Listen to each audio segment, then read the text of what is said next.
আসসালামু আলাইকুম প্রিয় ভিউয়ার্স, প্রিয় বন্ধুরা, আপনারা দেখতে পাচ্ছেন ফেনীর প্রাণ কেন্দ্র, যেখানে ট্রাক, নৌকা, স্পিড বোট, রিক্সা সব একাকার চলতেছে।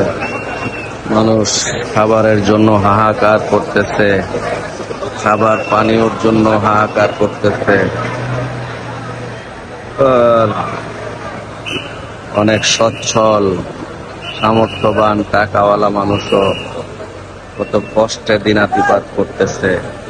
এখানে বিদ্যুৎ নেই, গ্যাস নেই, পানি নেই, কোনো কিছুই নেই। আছে কষ্ট, একটু কষ্ট আর কষ্ট, হতাশা, টেনশন, চিন্তা।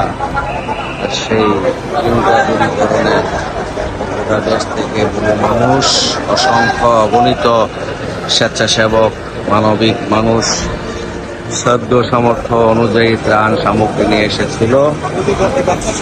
ত্রাণ সামগ্রী এত বড় ত্রাণ সামগ্রী নিয়ে এসে স্বতঃস্ফূর্তভাবে অনেক কষ্ট করে নিজেরা না খেয়ে সারা রাত্র গাড়িতে এসে তারা এই ত্রাণ বিতরণ, ভালোবাসা বিতরণের কাজে নিয়োজিত আছে।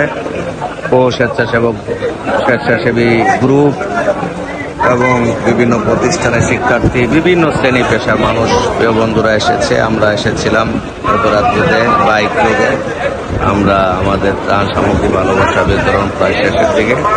আমরা এখন আবার ফিরতি বাড়ির উদ্দেশ্যে রওনা দিব। আপনারা সবাই দোয়া করবেন, সবাইকে যেন আল্লাহ তাআলা মাফ করেন। এই আশাবাদ ব্যক্ত করে বিদায় নিচ্ছি। আসসালামু আলাইকুম।